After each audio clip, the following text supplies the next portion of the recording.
Translation. Thereafter, Lord Vishnu entered the demons as the quality of passion, the demigods as the quality of goodness, and Vasuki as the quality of ignorance, to encourage them and increase their various types of strength and energy. Purport by Srila Prabhupada. Everyone in this material world is under the different modes of material nature. There were 3 different parties in the churning of Mandara mountain: the demigods, who were in the mode of goodness, the demons, who were in the mode of passion, and the snake Vasuki, who was in the mode of ignorance. Since they were all becoming tired, Vasuki so much so that he was almost going to die, Lord Vishnu, to encourage them to continue the work of churning the ocean, entered into them according to their respective modes of nature: goodness, passion, and ignorance.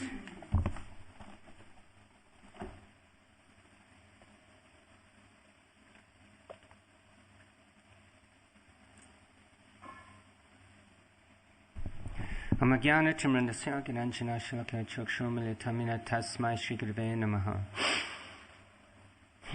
I was born blinded by the darkness of ignorance, but my spiritual masters are opening my eyes with the torchlight of knowledge, and I therefore offer my humble obeisances unto them. Namo Vishnu Padaya Krishna Pstaya Bhutale Srimate Shri Dayananda Goswamini Namani. Namo Vishnu Padaya Krishna Pstaya Bhutale Srimate Shivaram Swamini Namani. Namo Vishnu Padaya Krishna Pstaya Bhutale Srimate Bhaktivedanta Swamini Namani. Namaste Saraswati Devi Gauravani Pracharane Nirvishesha Shunyavadi Praskita Deshatarine Mukham Karoti Vachalam Pangam Langai Tegirim Yat Kripatamaham Vandeshi Gurundinatarnam.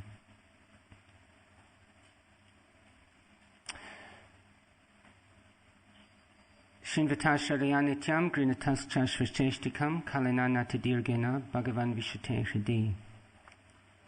Persons who regularly hear the Srimad Bhagavatam and who are always taking the matter very seriously will have the personality of Godhead manifested within their hearts within a very short time. Narayanam Namaskritam Naram Chaiva Narottamam Devim Sarasvatim Vyasam Tattva Jayamudirayat. Vande Shri Krishna Chaitanya Nityananda Sahodito Godadai Pushpanvanto Chitra Shando Tanamo Nado. I offer my humble obeisances unto Lord Chaitanya and Lord Nityananda, who have arisen simultaneously over the horizon of Gaudadesh, just like the sun and the moon, to dissipate the darkness of ignorance and to wonderfully bestow benediction upon all.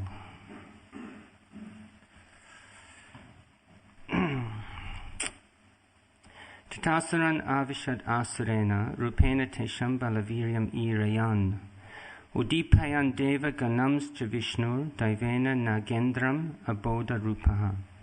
Thereafter, Lord Vishnu entered the demons as the quality of passion, the demigods as the quality of goodness,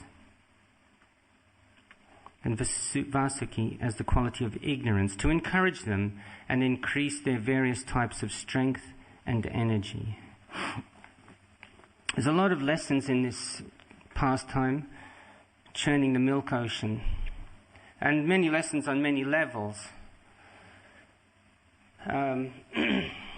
The whole pastime kicks off with Indra being very proud, and when he's given this garland by Durvasa Muni, he's just very arrogant. It's the foremost quality of the demons. Dumbo. It's like in Bhagavad Gita, Dumbo Darpo Bhimanas Cha. The first quality is pride. So rather than honoring the garland, he put the garland on his elephant, and the elephant smashed it, and Durvasa Muni was very offended. And he cursed the demigods, and all their opulences were lost. And this is not just the first time. There's other occasions. Most notably, one time when Indra was in Amaravati, there in the center, sitting on his throne, and his spiritual master entered. And he was watching the dancing girls, and he was, all the entertainment was in front of him. And he ignored his spiritual master. And by doing that, all his power, opulences dissolved. He lost everything.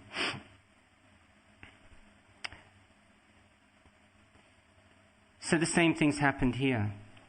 And what happens whenever the demigods lose their position, they seek out Krishna to take the humble position and try and regain their position. If they weren't to do that, they wouldn't be the demigods. If they were to simply resent, the fact that their status has been lowered for whatever reason, if they were to resent that, then they would start moving towards the demoniac mentality. But because they take shelter of Krishna, then Krishna carries what they lack and gives them back what they had. So then it's interesting how Krishna instructs them. He says, okay, we'll have a joint effort with the demons here. We'll churn the ocean of milk, and then so many wonderful things will come. And this is the game plan, churning of the ocean of milk. And he said to them that you have to simply go along with whatever happens. More or less, you have to cooperate with my arrangement. Don't be attached to the result. Krishna's giving very profound instructions here. Don't respond to what's happening immediately. Just have faith and understand by your faith that it will all pan out. It will all have a happy ending. And this is something that devotees must cultivate, not to see just the immediate cause of something, but to understand there's a remote cause to everything. And as long as we're following the process of Krishna consciousness, then whatever hardships and whatever obstacles and whatever tribulations we may come across are there for a purpose. They are there for a purpose, and they have their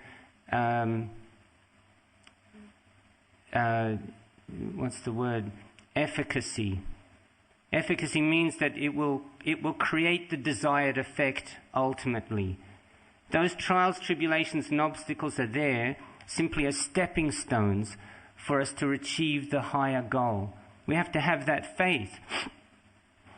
There was one essay Srila Prabhupada wrote, called Truth and Beauty. Because most people don't have this faith that because most people aren't under the shelter of Krishna, so they don't have the faith. It's understandable. If you're just simply taking shelter of the modes of material nature, how is it going to pan out transcendental? It can't, because there are the modes of nature and then there's the transcendental energy. They don't mix. They're mutually exclusive. Either you're transcendental and you're beyond the modes, or you're in the modes and you're not transcendental. So if you're under the modes, you're not going to understand this vision of how everything's going to have a happy ending. But if you have faith in God, and if you have faith in the spirit, the process of Krishna consciousness, then you can also be very optimistic. Enthusiastic, confident, and patient. Wait for it to happen. In this essay of Truth and Beauty, Prabhupada was reassuring people that the truth is beautiful. Because generally people don't believe that. Every Sankirtan devotee knows people are tending to become very, cynical, really cynical, pessimistic, and this classic one of, how come bad things happen to good people? And why is it that sometimes good things happen to bad people? I mean, if this is what's going on, then, it's not very good. I don't agree, and can't be a God in charge if he's letting all this happen. The truth, if God's the truth, then the truth isn't very beautiful, because look at the world, look at the state of the world. And people become very cynical and very disillusioned. But Prabhupada wrote this essay, Truth and Beauty, to reassure everyone that the truth is beautiful. But you have to just wait. You have to be patient. Utsahanishjad. You have to be enthusiastic, confident, and patient. You have to have faith in Krishna to understand that the truth is beautiful. So this is what Krishna was trying to instill in the demigods. Understand that the truth is beautiful. You have to be patient, because part of the truth is understanding our own position. That we are not the supreme controllers and the enjoyers. If you're in the illusion that we are the controllers and enjoyers, you won't understand the truth, because there's a contradiction right there. So I'll maybe touch on that a bit further on. So then we come to the demons. The demons have got this mentality, this very duplicitous mentality. Even when the demigods approached them and said, let's churn the milk ocean, this is going to be mutually beneficial. Win-win. You guys win and we win. We'll get all these wonderful things coming out of the ocean. We'll get the nectar of immortality. We can share that together. Everyone's going to be happy. So the demon said, yeah, we're in. Okay, let's go. But all the time they had the mentality that when this nectar is churned, we're not going to give any to the demigods. We're just going to keep it for ourselves. There's a whole duplicitous mentality right there. It reminded me of this, and it was kind of a humorous story. One time there was this priest and this rabbi, and they were driving around town, and they had this head-on collision. And they were driving quite quickly. The cars were totally written off. But somehow they came out of the cars and they didn't even have a scratch on them. And then they noticed that, they're both, this is a rabbi and this is a priest. So they noticed this, and the rabbi says, wow, you're a man of God and I'm a man of God, and it's a miracle that we've not been harmed. And the priest said, yeah, completely. It's just amazing. The cars are finished. How is it that we didn't get injured? And the rabbi said, another miracle has happened. A second miracle. So the priest says, what do you mean? And he said, look. And he pulled out of the wreckage of his car this bottle of whiskey.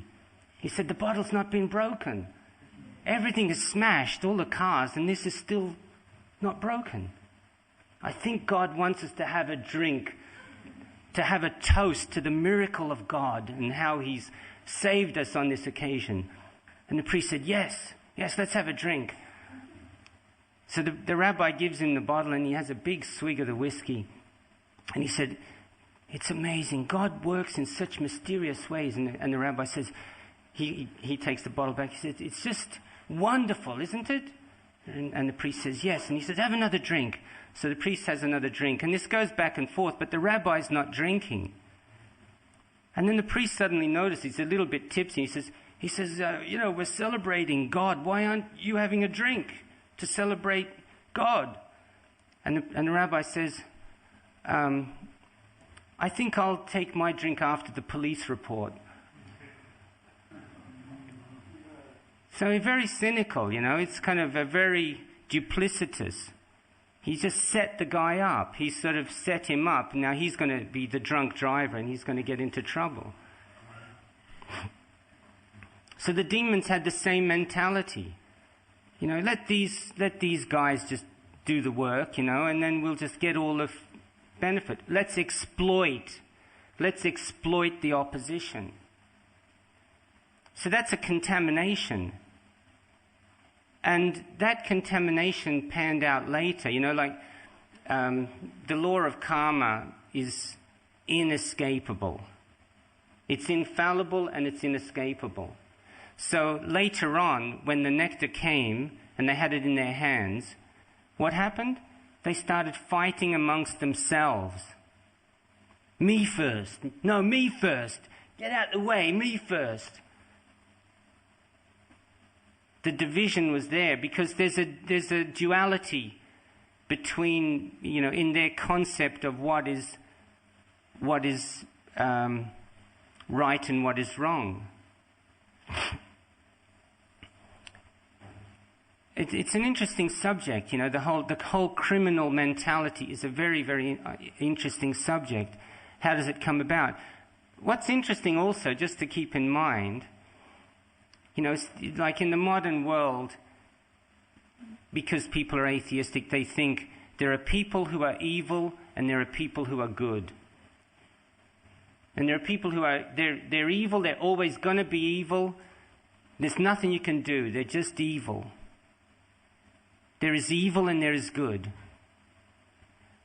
But keep in mind that the demons and the demigods who are churning this ocean, who are, the main players in this pastime, they have the same father. Kashyapa Muni is the father of the demons and the father of the demigods. Different mothers, but the same father. They're related. A demigod can become a demon can become a demigod. The most fallen person can become a saint. The most saintly person can become the most fallen. Because we have free will. So we have the freedom to determine our destinies. This competitiveness of the demons is something we have to also try and guard ourselves against. This ugly type of competitiveness.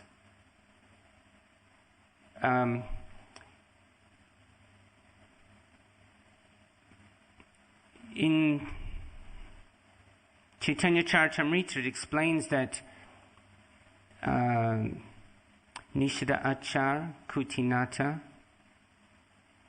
Jiva Himsam Labha Puja Pratishtadi. Yeah. So there are these weeds that sometimes look like creepers. Sometimes weeds look like creepers. And sometimes somebody may be very, very, it seems very eager to perform devotional service, very enthusiastic. It looks like the creeper of devotion. He's so fired up. But actually what's motivating the person is this competitive spirit. This ugly competitive spirit. And it's actually a weed. It's not transcendental. It's just wanting to be, preeminent and the center. Rather than the objective being to please Krishna. There's a selfishness there. But it looks like a creeper of devotion. There's one famous English politician, I think it was Disraeli. He once said that he says it's very important to know how to seize an opportunity. But he said often even more important is to know when to forego an advantage. Which means, okay, great, get ahead, make your mark on the world. But it means not at the cost of trampling over others. Sometimes you have to forego an advantage. Sometimes you could make it to the top, but the cost is too great because you're going to, say, hurt somebody's feelings, or you're going to, if it's at the cost of exploiting somebody and ripping somebody off, then making it to the top isn't worth it. It's only worth making it to the top if it's for Krishna's pleasure. And if it's not for Krishna's pleasure, if it's for your own sense of aggrandizement and ego, then don't go for it, because it's going to have, these lessons are there in the Bhagavatam. Why not to do that? Because, to have power, in whatever amount of power you have to have that same measure of renunciation. Otherwise, the power will corrupt you. That's what they say. Power corrupts. Absolute power corrupts absolutely. Unless you're a pure devotee. If you have absolute power and you're a pure devotee, it's not going to corrupt you. Shukadeva Goswami once said, that it's a powerful statement in the Bhagavatam. He said, to hell with the demigods and their opulences. He says, aho dainyam, aho kastan. No, that's not it.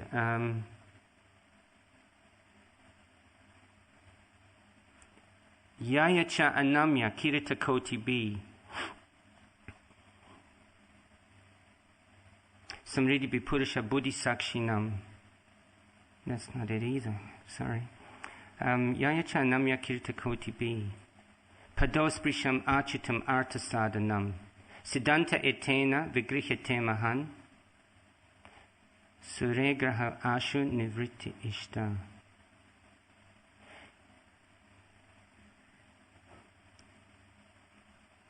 Kirita koti bi. The demigods at one point, he says, they're putting the crowns on their heads to the ground. Pados brisham, touching the lotus feet of Krishna. Achyuta, Krishna is achyuta.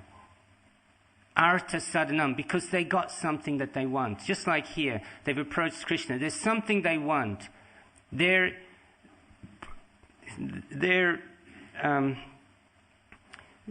taking the humble position because there's something that they want. Then he says, Siddhanta etena vigrihate mahan.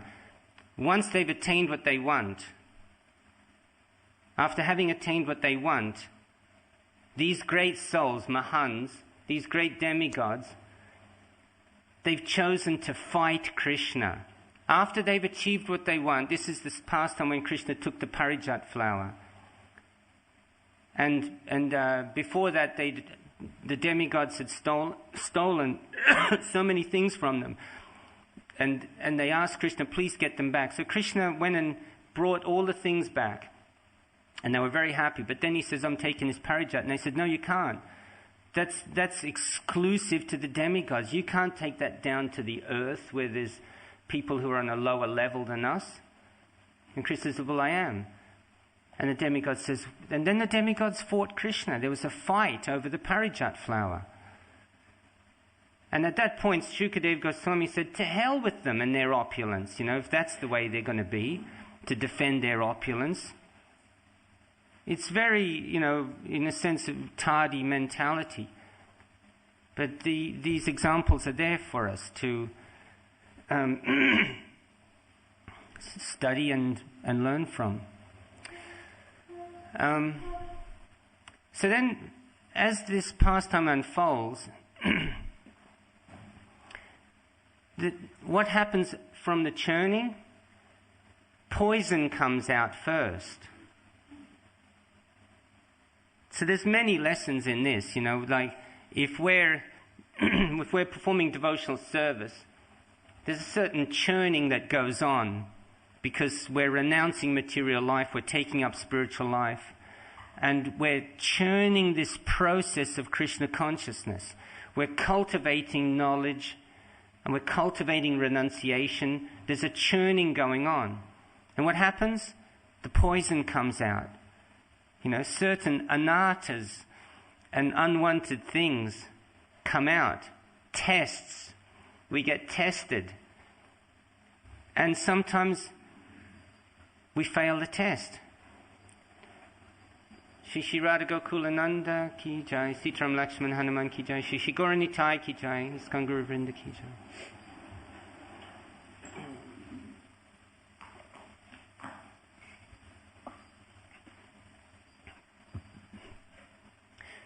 Sometimes, we fail a test because material energy is very strong.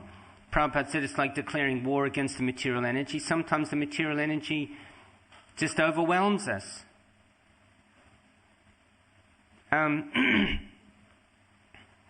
But in this pastime of where the poison comes out,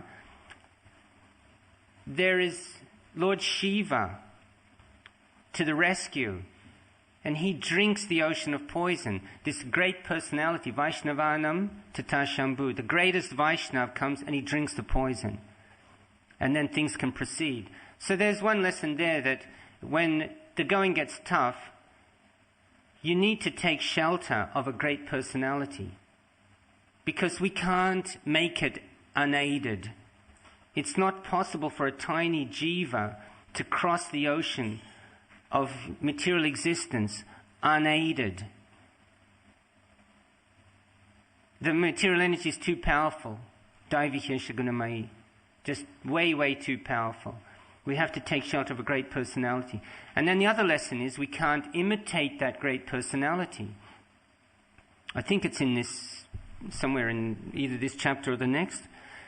It says, Naitad samacharejjatu manasapi hunishvaraha vinashyat yacharan modyat tata yata rudra buddhisham visham. Visham is the word for poison. It says that we should not imitate great personalities. Not even mentally. Manasapi, mana, not even in the mind. Hunishvaraha, these great controllers. Ishvaras. And if it says if for some ridiculous reason a person who is not a great controller, who is an ordinary mundane personality, and if they try to imitate a great personality, vinashyat, they'll be destroyed.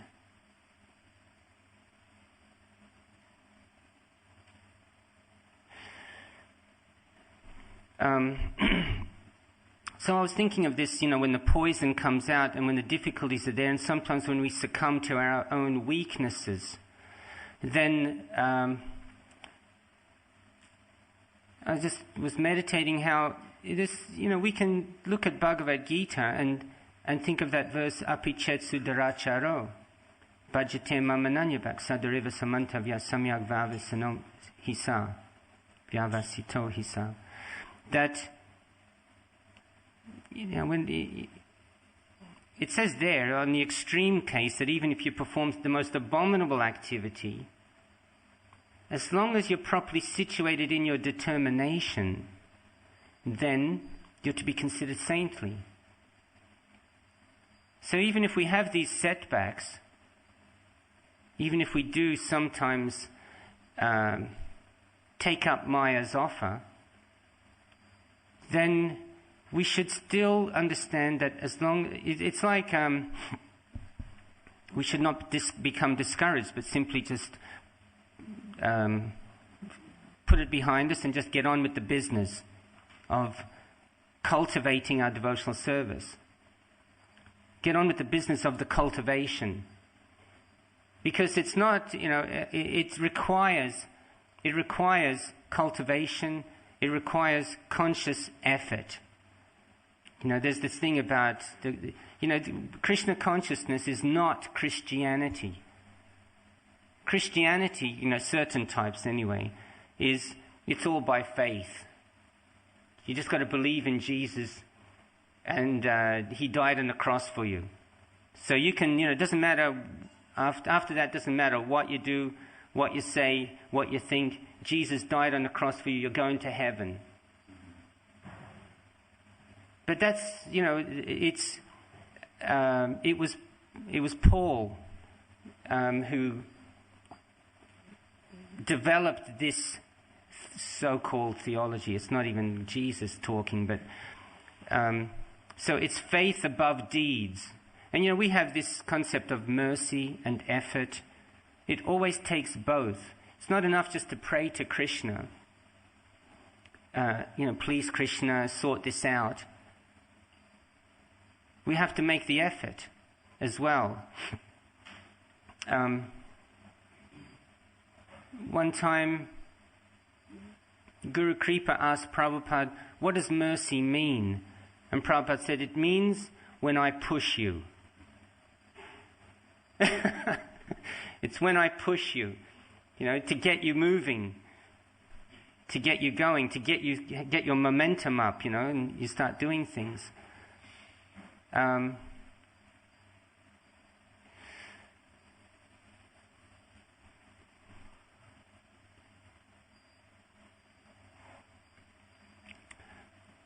So it's also like I was thinking how a baby, when the baby's learning to walk,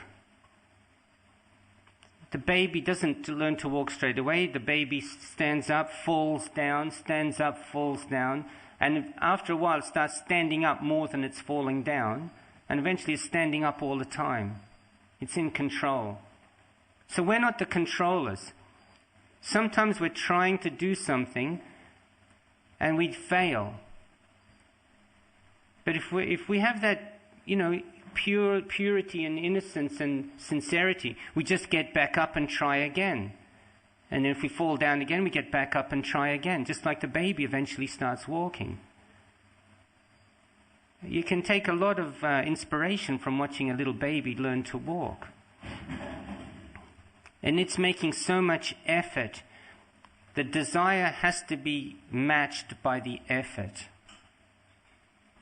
for the success to come. So these are some of the kind of points I've kind of raised on this pastime. There are many more, but these are a few. Is there any comments or questions?